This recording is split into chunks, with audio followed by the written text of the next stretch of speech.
السلام علیکم ورحمۃ اللہ وبرکاتہ۔ بسم اللہ الرحمن الرحیم۔ ناظرین، حضرت ابو عبیدہ بن جرح، روشن چہرہ، کشادہ پیشانی، طویل قامت، اگر کوئی دیکھے تو دیکھتا ہی رہ جائے۔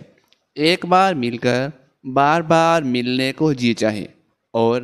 ہر ملاقات پر قلب کو سکون میسر آئے، جس کا وجود تواضع اور انکساری کی جیتی جاگتی تصویر، اور جس کے جسم کا ایک ایک بال حیا کا آئینہ دار، لیکن اگر وہ منکسر مزاج حق بات پر اڑ جائے تو پھر پھرا ہوا شیر دکھائی دے، اور پھر اس کے تلوار کی تیزی دشمن سے اپنا لوہا منوا کر دم لے۔ جی ہاں، ہم ذکر کر رہے ہیں امت محمدیہ کے عامر بن عبداللہ بن جراح فہری قریشی کا، جن کی کنیت ابو عبیدہ ہے۔ حضرت ابو عبیدہ رضی اللہ تعالی عنہ ان خوش نصیبوں میں سے ہیں جنہوں نے دعوت اسلام پر لبیک کہنے میں پہل کی۔ آپ امیر المؤمنین ابوبکر صدیق رضی اللہ تعالی عنہ کے اسلام لانے کے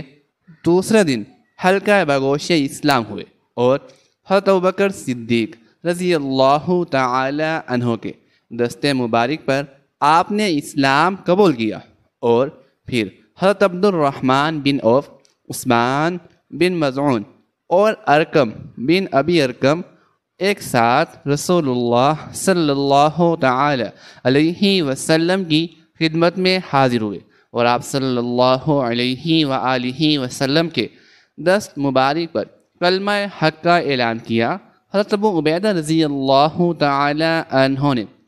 سرزمین مکہ میں مسلمانوں کو پیش آنے والی تمام تکالیف اور مصائب برداشت کی، اور ان کے ہر دکھ درد میں برابر کے شریک رہے، لیکن جنگ بدر میں جس امتحان سے گزرنا پڑا، ہم اور آپ اس امتحان کے تعلق سے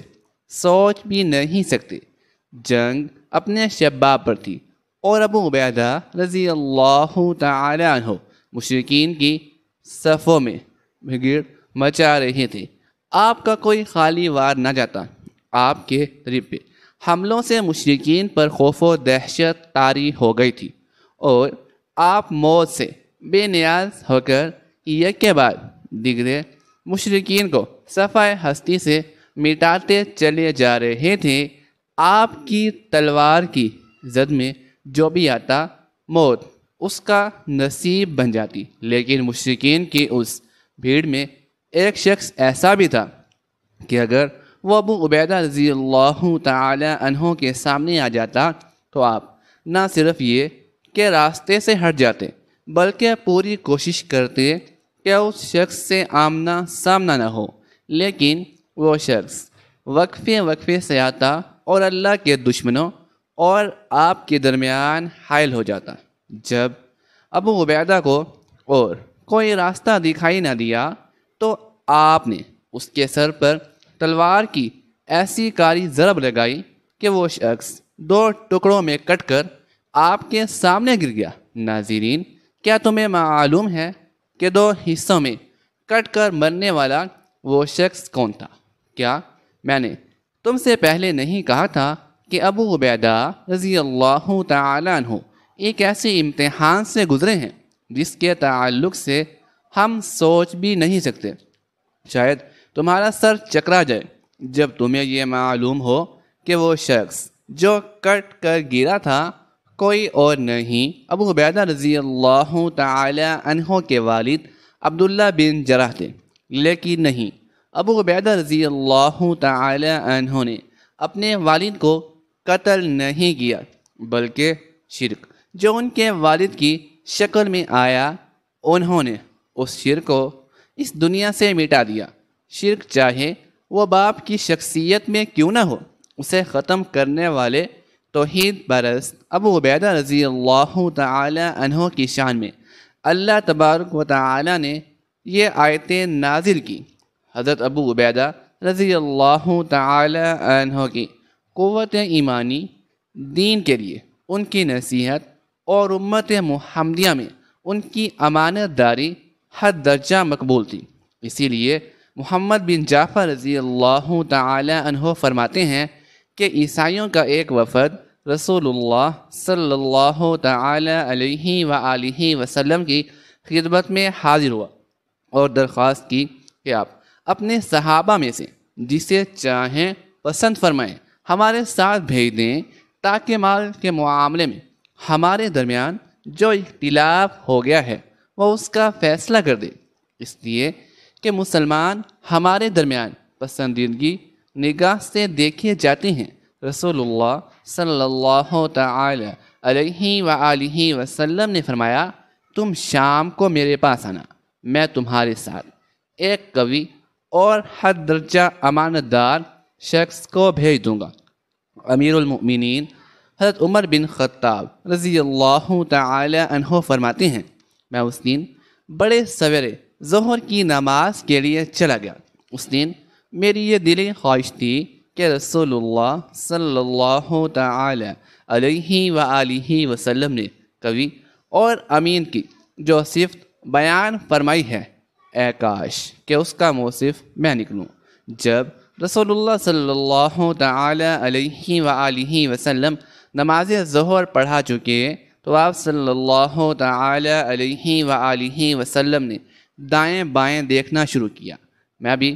اپنی جگہ سے اچک اچک کر دیکھ رہا تھا کہ آپ کی نظر مجھ پر پڑ جائے، لیکن میری طرف سے بے نیاز آپ ادھر ادھر ہی دیکھ رہے، اور جب ابو عبیدہ رضی اللہ تعالی عنہ دکھائی دیے تو آپ صلی اللہ تعالی علیہ وآلہ وسلم نے بلایا اور فرمایا، اے ابو عبیدہ،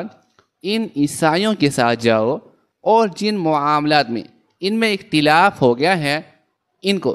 فیصلہ حق کے ساتھ انجام دو۔ امیر المؤمنین حضرت عمر بن خطاب رضی اللہ تعالی عنہ فرماتے ہیں، میں نے اپنے دل میں کہا، ابو عبیدہ مبارک ہو کہ صادق الامین نے تمہیں قوی اور امین کے خطاب سے نوازا۔ حضرت ابو عبیدہ رضی اللہ تعالی عنہ نہ صرف امین تھے بلکہ وہ امانت داری کو بروئے کار لانے کے لیے اپنی تمام تر صلاحیتیں پوری قوت صرف کر دیا کرتے تھے، اور بے شمار موقعوں پر انہوں نے اپنی قوت کو امانت کے تحفظ کے لیے صرف کیا۔ لہٰذا ایک موقع پر جب رسول اللہ صلی اللہ تعالی علیہ وآلہ وسلم نے صحابہ کرام رضوان اللہ تعالی علیہم اجمعین کے قافلے کو حضرت ابو عبیدہ رضی اللہ تعالی عنہ کی سربراہی میں روانہ کیا تو کھجور کی ٹوکری اس قافلے کا کل زادرہ تھی، اور اس کے علاوہ ان کے پاس کھانے کے لیے اور کچھ نہ تھا۔ لہٰذا حضرت ابو عبیدہ رضی اللہ تعالی عنہ اپنے ہر ایک ساتھی کو روزانہ ایک کھجور دیتے اور وہ اسے چوس کر پانی پی لیتا، گویا پورا دن کی غذا صرف ایک عدد کھجور ہوا کرتی۔ جنگ احد میں جب مسلمانوں کو شکست کا سامنا کرنا پڑا اور مشرکین میں سے ایک بدبخت صدا دے رہا تھا، مجھے بتلاؤ محمد صلی اللہ علیہ وآلہ وسلم کہاں ہیں، تو اس سخت ترین موقع پر حضرت ابو عبیدہ رضی اللہ تعالی عنہ ان 10 صحابہ اکرام میں سے ایک تھے جنہوں نے رسول اللہ صلی اللہ تعالی علیہ وآلہ وسلم کو گھیرے میں لے لیا تھا۔ مشرکین کی طرف سے آپ صلی اللہ تعالی علیہ وآلہ وسلم کی جانب پھینکے جانے والے ہر تیر کو وہ اپنے سینے پر روکتے تھے۔ جب جنگ کا خاتمہ ہوا تو رسول اللہ صلی اللہ علیہ وآلہ وسلم کی ربائی ٹوٹ چکی تھی، پیشانی زخمی ہو چکی تھی، اور آپ صلی اللہ تعالی علیہ وآلہ وسلم کے زرہ کی 2 کڑیاں آپ کی داڑھ مبارک میں پھنس چکی تھی۔ امیر المؤمنین حضرت ابوبکر صدیق رضی اللہ تعالی عنہ آگے بڑھے کہ ان دونوں کڑیوں کو نکال سکیں۔ حضرت ابو عبیدہ رضی اللہ تعالی عنہ نے انہیں قسم دی کہ یہ کام میرے لیے چھوڑ دو۔ حضرت ابو عبیدہ رضی اللہ تعالی عنہ کو ڈر تھا کہ اگر میں ان کڑیوں کو اپنے ہاتھ سے نکالوں گا تو رسول اللہ صلی اللہ تعالی علیہ وآلہ وسلم کو تکلیف ہوگی، لہٰذا آپ نے اپنے ثنایا پہلو کے دانت سے مضبوطی سے پکڑ کر کھینچا، جس سے ایک کڑی تو نکل گئی لیکن آپ کے دانت بھی ٹوٹ گئے۔ امیر المؤمنین حضرت ابوبکر صدیق رضی اللہ تعالی عنہ فرماتے ہیں، ہمارے درمیان صرف حضرت ابو عبیدہ رضی اللہ تعالی عنہ کو یہ شرف حاصل تھا کہ انہوں نے اپنے 4 دانت رسول اللہ صلی اللہ تعالی علیہ وآلہ وسلم کو راحت پہنچانے کے لیے شہید کر دیے۔ حضرت ابو عبیدہ رضی اللہ تعالی عنہ رسول اللہ صلی اللہ تعالی علیہ وآلہ وسلم کے تمام غزوات میں شریک ہوئے، اور جب آپ صلی اللہ تعالی علیہ وآلہ وسلم کی وفات ہو گئی اور صحابہ اکرام رضوان اللہ تعالی علیہم اجمعین ثقیفہ بن بنی سعدہ ان دنوں وزیرات اطلاعات کے سامنے والا تکونہ باغ میں جمع ہوئے تو امیر المؤمنین حضرت عمر بن خطاب رضی اللہ تعالی عنہ نے حضرت ابو عبیدہ رضی اللہ تعالی عنہ سے فرمایا، آپ اپنا ہاتھ بڑھائیں، میں آپ کے ہاتھ پر بیعت کرنا چاہتا ہوں، اس لیے کہ میں نے رسول اللہ صلی اللہ تعالی علیہ وآلہ وسلم کو یہ فرماتے سنا، ہر امت کا ایک امین ہوتا ہے اور آپ اس امت کے امین ہیں۔ حضرت ابو عبیدہ رضی اللہ تعالی عنہ نے جواباً فرمایا، میں اس شخص کے مقابلے میں اپنے آپ کو مقدم نہیں کر سکتا جسے رسول اللہ صلی اللہ تعالی علیہ وآلہ وسلم نے حکم دیا تھا کہ وہ نماز میں ہماری امامت کریں، اور پھر اس نے امامت کی اور رسول اللہ صلی اللہ تعالی علیہ وآلہ وسلم کی وفات ہو گئی۔ یہ کہہ کر آپ نے امیر المؤمنین حضرت ابوبکر صدیق رضی اللہ تعالی عنہ کے ہاتھ پر بیعت کی اور آپ کے دور خلافت میں ہمیشہ حق بات کے لیے آپ کو نصیحت کرتے رہے اور بھلائی کے کام میں ہمیشہ آپ کے مددگار رہے۔ امیر المؤمنین حضرت ابوبکر صدیق رضی اللہ تعالی عنہ کے خلافت کے بعد امیر المؤمنین حضرت عمر بن خطاب رضی اللہ تعالی عنہ خلیفہ بنے۔ حضرت ابو عبیدہ رضی اللہ تعالی عنہ نے ان کی بھی اطاعت کی اور کبھی ان کی حکم عدولی نہیں کی سوائے ایک موقع کے۔ کیا آپ جانتے ہیں کہ وہ کون سا حکم تھا جو خلیفۃ المسلمین نے حضرت ابو عبیدہ رضی اللہ تعالی عنہ کو دیا اور انہوں نے امیر المؤمنین کے اس حکم کو ماننے سے انکار کر دیا؟ یہ ان دنوں کی بات ہے جب حضرت ابو عبیدہ رضی اللہ تعالی عنہ شام کے شہروں میں مسلم افواج کی قیادت کر رہے تھے اور ہر جنگ میں انہیں کامیابی نصیب ہو رہی تھی، یہاں تک کہ اللہ تعالی نے ان کے ہاتھوں شام کے تمام شہروں میں فتح دلائی، اور آپ کی قیادت میں مسلم فوج مشرق میں فرات اور شمال میں ایشیا تک اپنی کامیابی کے جھنڈے گاڑ چکی تھی۔ فتوحات کے یہ سلسلے جاری تھے کہ ملک شام میں طاعون کا روگ پھیل گیا، اور دیکھتے ہی دیکھتے وہ اس قدر شدید ہو گیا کہ اس سے پہلے اس کی کوئی مثال نہیں ملتی تھی، اور لوگ یک کے بعد دیگرے لقمہ اجل ہونے لگے۔ لہٰذا امیر المؤمنین حضرت عمر بن خطاب رضی اللہ تعالی عنہ نے ایک قاصد کے ہاتھوں حضرت ابو عبیدہ رضی اللہ تعالی عنہ کو ایک خط بھیجا جس میں لکھا تھا، مجھے تم سے ایک ضروری کام آن پڑا ہے، لہٰذا میرا یہ خط اگر تمہیں رات میں ملے تو میں تمہیں یہ تاکید کرتا ہوں کہ صبح کا انتظار نہ کرنا اور میری طرف چل پڑنا۔ حضرت ابو عبیدہ رضی اللہ تعالی عنہ نے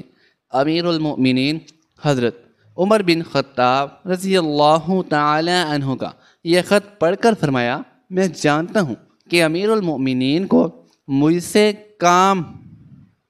نکل آیا ہے، وہ چاہتے ہیں کہ ایک فنا ہونے والے کو بچا لیں، پھر آپ نے ایک خط امیر المؤمنین کو لکھا، یا امیر المؤمنین، میں جانتا ہوں کہ آپ کو مجھ سے کیا کام ہے۔ میں اس وقت مسلم فوج کے درمیان ہوں اور میری کدھر یہ خواہش نہیں ہے کہ میں اپنے آپ کو اس مصیبت سے بچا لوں جس میں میری فوج گرفتار ہے۔ میں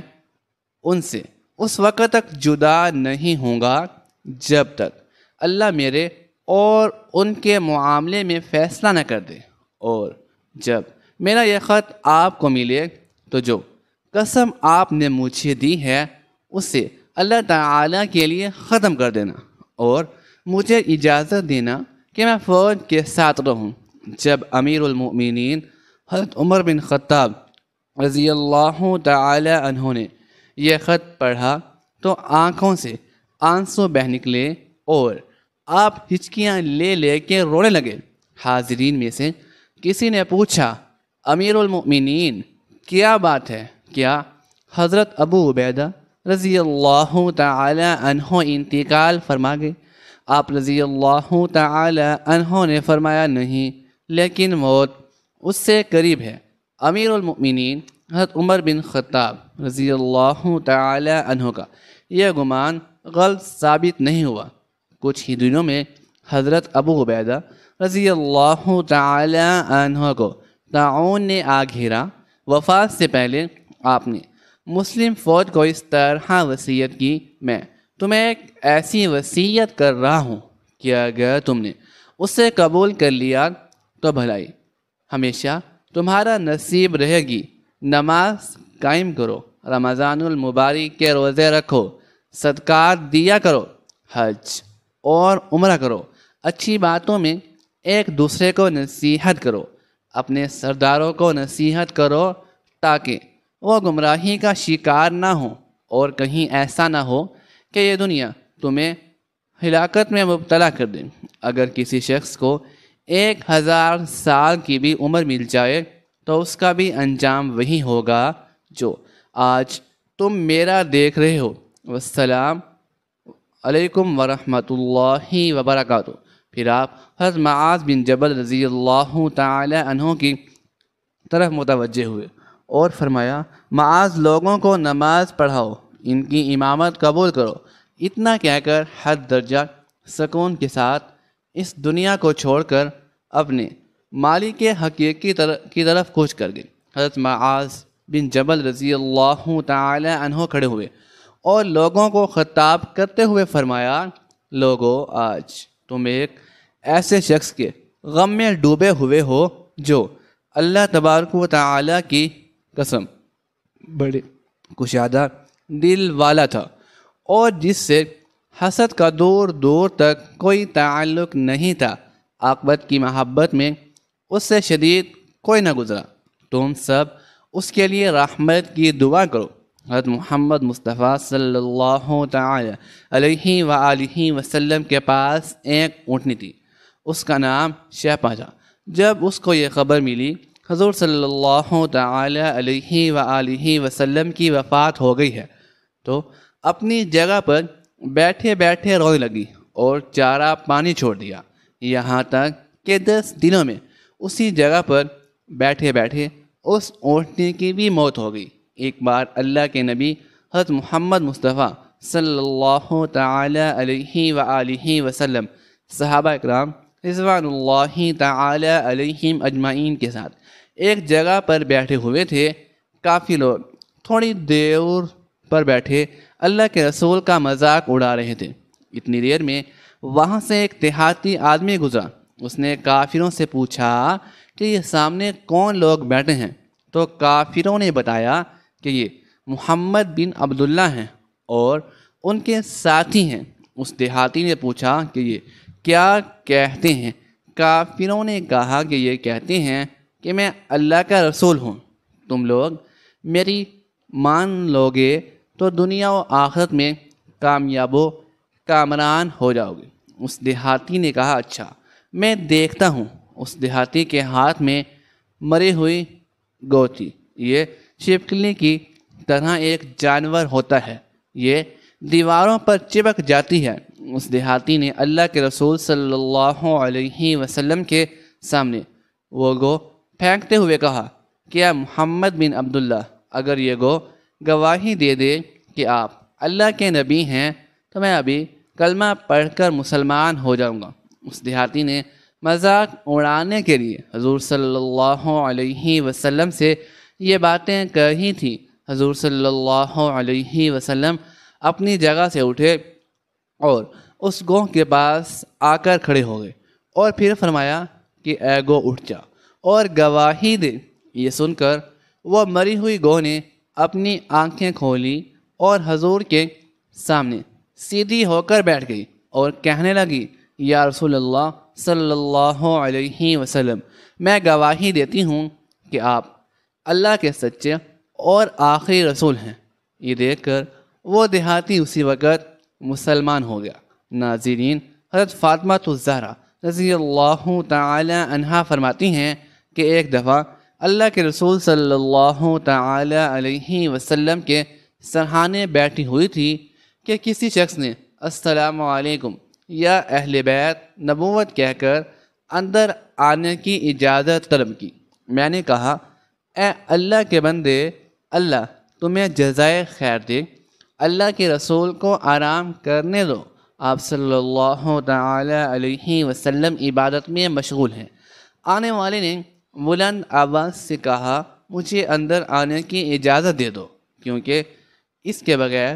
کوئی چارہ نہیں ہے۔ اور اسی وقت اللہ کے رسول صلی اللہ تعالی علیہ وآلہ وسلم نے آنکھیں کھولی اور سیدہ فاطمہ الزہرا رضی اللہ تعالی عنہا سے فرمایا، تمہیں پتہ ہے تم کس سے باتیں کر رہی ہو؟ میں نے عرض کیا، نہیں۔ حضور صلی اللہ تعالی علیہ وسلم نے فرمایا، یہ ملک الموت ہیں، انہیں اندر آنے کی اجازت دے دو۔ ملک الموت حضرت اسرائیل علیہ السلام اندر آئے اور آتے ہی السلام علیکم یا رسول اللہ کہا۔ پھر آپ صلی اللہ تعالی علیہ وآلہ وسلم نے جواب میں وعلیکم السلام یا امین اللہ کہا۔ حضرت اسرائیل علیہ السلام فرمانے لگے، مجھے اس ذات کی قسم ہے جس نے آپ کو پیغمبر بنا کر بھیجا ہے، یا رسول اللہ صلی اللہ تعالی علیہ وآلہ وسلم، پہلے میں نے کبھی کسی سے اجازت طلب نہیں کی اور آئندہ بھی کسی سے اجازت طلب نہیں کروں گا۔ حضور صلی اللہ تعالی علیہ وسلم کی وفات کے بعد جبرائیل امین علیہ السلام حاضر ہوئے اور عرض کرنے لگے، یا رسول اللہ صلی اللہ علیہ وسلم، آج آسمانوں پر آپ کے استقبال کی تیاریاں ہو رہی ہیں۔ اللہ تعالی نے جہنم کے مالک کو حکم دیا ہے کہ مالک، میرے حبیب کی روح مبارک آسمانوں پر تشریف لا رہی ہے، اس اعزاز میں دوزخ کی آگ کو بجھا دو، اور جنت کی حوروں سے فرمایا ہے کہ تم سب سجو سمرو، اور فرشتوں سے فرمایا ہے کہ تعظیم روح مصطفیٰ صلی اللہ تعالی علیہ وآلہ وسلم کے لیے صف بصف کھڑے ہو جاؤ۔ اور اللہ تعالی نے مجھے حکم فرمایا ہے کہ میں آپ صلی اللہ تعالی علیہ وآلہ وسلم کی خدمت میں حاضر ہو کر آپ کو بشارت دوں کہ تمام انبیاء علیہم السلام اور ان کی امتوں پر جنت حرام ہے جب تک کہ آپ صلی اللہ تعالی علیہ وآلہ وسلم کی امت جنت میں داخل نہ ہو جائے، اور کل قیامت کو اللہ پاک آپ کی امت پر آپ کے طفیل اس قدر بخشش اور مغفرت کی بارش فرمائے گا کہ آپ راضی ہو جائیں گے۔ اللہ تعالی ہمیں نیک کاروں میں شامل فرمائے اور ہمارا خاتمہ بالخیر فرمائے، آمین ثم آمین۔ ناظرین، کمنٹ باکس میں اللہ تعالی کے 99 ناموں میں سے ایک نام ضرور ٹائپ کیجیے گا۔ شکریہ، اللہ حافظ۔